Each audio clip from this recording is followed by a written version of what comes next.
Ang mabuting balita ng Panginoon ayon kay San Mateo. Kung magkasala sa iyo ang kapatid mo, puntahan mo siya at kausapin ang sarilinan tungkol sa kanyang kamalian. Kapag nakinig siya sa iyo, naibalik mo na ang inyong pagsasamahan bilang magkapatid. Ngunit kung ayaw niyang makinig sa iyo, magsama ka pa ng isa o dalawang tao upang ang lahat ng pinag-usapan ninyo ay mapatunayan ng dalawa o tatlong saksi. Kung ayaw niyang makinig sa kanila, sabihin mo sa iglesia ang nangyari. At kung ayaw pa rin niyang makinig sa iglesia, ituring mo siyang parang hintil o isang maniningil ng buwis.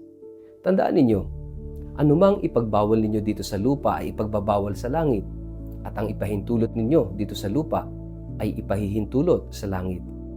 Tandaan din ninyo, kung ang dalawa sa inyo ay nagkaisa dito sa lupa sa paghingi ng anuman, ito'y ipagkakalob sa inyo ng aking Ama na nasa langit. Sapagkat saan may dalawa o tatlong nagkakatipon sa pangalan ko, naroon ako kasama nila. Ang mabuting balita ng Panginoon. Word of the day, hear what God has to say.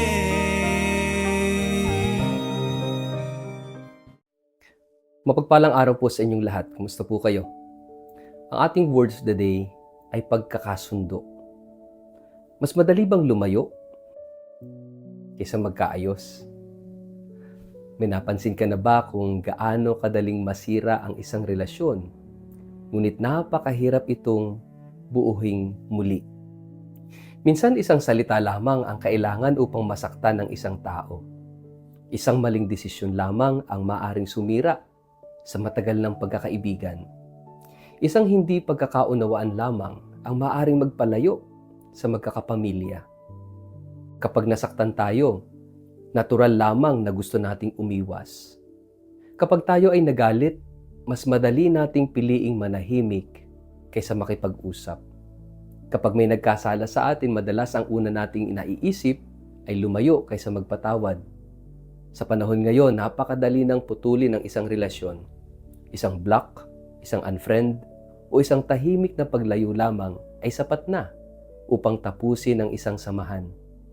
Ngunit hindi ito ang paraan ni Kristo. Ang Ebanghelyo ngayon ay nagtuturo sa atin ng tunay na pag-ibig ay hindi agad sumusuko sa tao. Ang tunay na pag-ibig ay may lakas ng loob na hanapin ang pagkakasundo. Ang pagmamahal na may lakas ng loob na magtuwid ang hamon ng Ebanghelyo. Sa ating gospel, ayon kay San Mateo, sinabi ni Jesus, kung magkasala sa iyo ang iyong kapatid, puntahan mo siya at kausapin na kayong dalawa lang. Napakasimple ng kanyang sinabi, ngunit napakahirap isabuhay. Kapag tayo ang nasaktan, madalas ang unang kinakausap natin ay hindi ang taong nakasakit sa atin, kundi ang ibang tao. Mas mabilis tayong magkwento kaysa makipag-usap. Mas mabilis tayong magreklamo kaysa magpaliwanag. Mas mabilis tayong manghusga kaysa umunawa. Ngunit iba ang landas na itinuturo ni Jesus sa atin. Hindi niya sinasabing ipagsawalang bahala ang kasalanan. Hindi rin niya sinasabing hayaang manatili ang maling gawain. Ang kanyang itinuturo ay ang landas ng pag-ibig na may katotohanan. Ang unang hakbang ay personal na pag-uusap. Hindi para ipahiya ang kapatid, kundi para maibalik siya. Hindi upang manalo sa argumento, kundi upang maibalik ang relasyon. Kung hindi makinig ang kapatid, sinabi ni Jesus na magsama ng isa o dalawang saksi. At kung hindi pa rin siya makinig, saka lamang ito iharap sa pamayanan. Makikita natin dito ang napakalalim na malasakit ng Panginoon. Bawat hakbang ay nagbibigay ng pagkakataon sa tao na magbago. Walang pagmamadali sa paghatol, walang pagnanais na ipahiya ang nagkamali. Ang layunin ay hindi parusa, kundi pagpapanumbalik. Pagkatapos ito ay sinabi ni Jesus ang tungkol sa kapangyarihan ng simbahan na magbigkis at magkalag. At idinagdag niya ang isang napakagandang pangako kung saan may dalawa o tatlong nagkakatipon sa aking pangalan, naruroon ako sa gitna nila. At dito natin matatagpuan ang salitang bumabalot sa gospel ngayong araw na ito. Pagkakasundo. Yung piliin nating makipagkasundo na nagpapanumbalik ng puso at nagtatayo ng ugnayan. Ang pagkakasundo ay higit pa sa simpleng pagtatapos ng away. Ito ay ang muling pagbubuo ng isang relasyong nasira. Ito ay ang pagpiling magmahal kahit nasaktan. Ito ay ang katapatang magsabi ng katotohanan na may kababaang loob at pag-ibig. Ang tunay na pagkakasundo ay hindi nagtatago ng mali, ngunit hindi rin ito sinusukuan ang taong nagkamali. Napakaganda ng paraang itinuro ni Jesus dahil ipinakikita niyang ang bawat tao ay mahalaga. Walang taong dapat basta na lamang itapon dahil sa kanyang pagkakamali. Kung paanong ang mabuting pastol ay hinanap ang isang nawawalang tupa, gayon din ang bawat Kristiyano ay tinatawag na maging daan ng pagbabalik loob ng kanyang kapatid. Sa ating mga pamilya, ilang relasyon na ba ang nanatiling malamig dahil walang gustong maunang lumapit? Ilang magkakapatid ang hindi na nag-uusap dahil sa mana? Ilang mag-asawa ang magkasama sa iisang bahay ngunit malayo na ang kanilang puso? Ilang magkakaibigan ang nagkahiwalay dahil isang hindi na ipaliwanag na tampuhan? Hindi ba't maraming sugat ang nananatiling bukas? Hindi dahil imposible nang maghilom, kundi dahil walang gustong gumawa ng unang hakbang. Ito rin ang hamon sa ating mga pamayanan at maging sa ating simbahan. Madaling magsalita tungkol sa pagmamahal, ngunit ang tunay na pagmamahal ay nasusukat kapag kailangan na nating magpatawad, makinig, at magsimulang muli. Kapansin-pansin din ang huling pangako ni Jesus. Hindi niya sinabing naroroon lamang siya sa malalaking pagtitipon o sa mga dakilang gawain. Sinabi niya na kung saan may 2 o 3 nagkakatipon sa kanyang pangalan, naroon siya. Ipinakikita nitong ang bawat pagtatangkang magkaayos, bawat taimtim na panalangin ng mag-asawa, bawat pag-uusap ng magkakaibigan upang ayusin ang kanilang relasyon, at bawat pamilya na nagtitipon sa pangalan ni Kristo ay nagiging tahanan ng kanyang presensya. Ang unang hakbang ng pagkakasundo ay hindi ang pagbabago ng iba, kundi ang pagbabago ng ating sarili. Madalas nating isipin na magkakaroon lamang ng kapayapaan kapag nagbago ang taong nakasakit sa atin. Sinasabi natin kapag humingi siya ng tawad, saka ko siya patatawarin. Kapag siya ang unang lumapit, saka ako makikipagkasundo, makikipag-usap. Ngunit iba ang ipinakikita ni Jesus. Hindi niya sinabi, hintayin mong lumapit siya. Ang sabi niya ay, puntahan mo siya. Napakalaking pagbabago ng pananaw na ito. Ikaw yung pupunta, huwag kang maghintay na lapitan ka.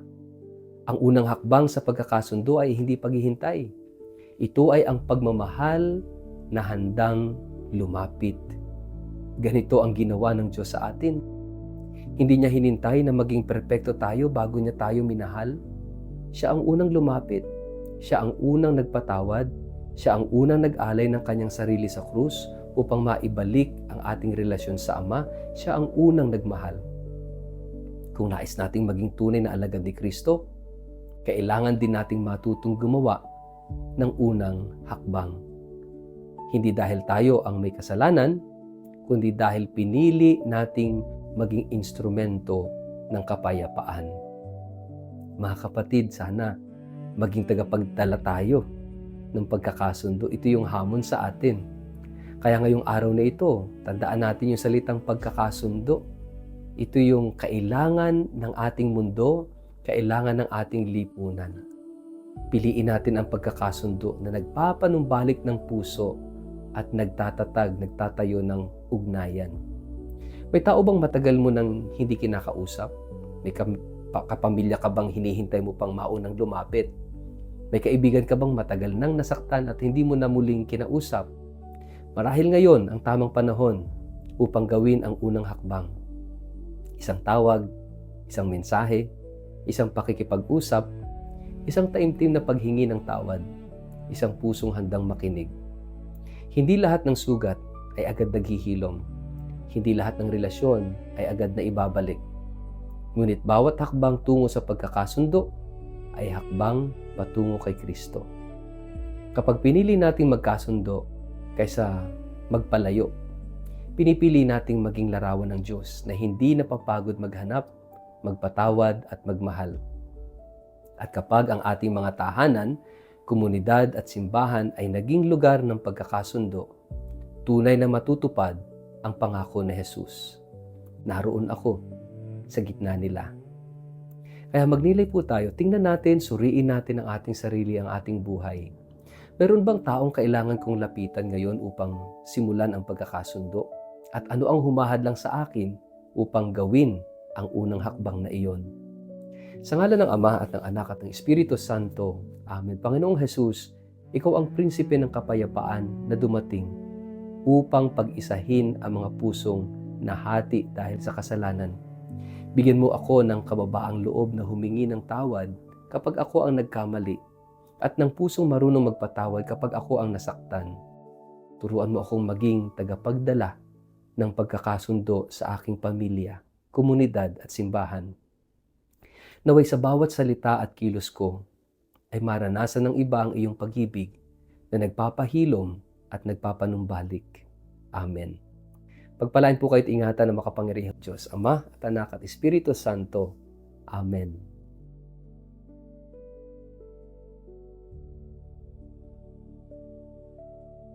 Maraming salamat po sa inyong panunood. Kung ang ating Word of the Day ay naging daan upang kayo'y mapalapit sa Diyos, magkaroon ng pag-asa o makatagpo ng inspirasyon sa inyong buhay, inaanyayahan ko po kayong i-like, i-follow at i-subscribe ang ating channel. Huwag din pong kalimutang i-click ang notification bell upang lagi kayong maabisuhan sa bawat bagong pagninilay, katisismo at iba pang nilalaman na makatutulong sa ating pananampalataya. Isang maliit na pakiusap din po, kung maaari, huwag ninyong i-skip ang ating mga advertisements na lumalabas sa mga videos. Ang munting panonood ninyo ng mga ito ay malaking tulong upang maipagpatuloy natin ang ating adhikain ng online evangelization, ang pagpapalaganap ng salita ng Diyos sa mas marami pang tao sa pamamagitan ng makabuluhang digital content. Kung nais pa po ninyong maging kabahagi ng misyong ito, maaari ninyo kaming suportahan sa iba't ibang paraan. Moral na suporta sa pamamagitan ng pag-like, pag-share at pag-komento sa ating mga videos. Espiritual na suporta sa pamamagitan ng inyong mga panalangin upang patuloy tayong gabayan ng Panginoon sa gawaing ito. At kung nais ninyo ring magbigay ng pinansyal na suporta, malaking tulong ito upang mapabuti pa natin ang kalidad ng ating mga kagamitan, produksyon at mga programang naghahatid ng mabuting balita sa mas maraming tao. Sama-sama nating ipalaganap ang liwanag ng salita ng Diyos sa digital na mundo. Muli, maraming salamat po sa inyong pagmamahal, pagtitiwala at patuloy na pakikiisa sa misyong ito. God bless you at magkita-kita po tayo muli sa susunod na episode ng Word of the Day.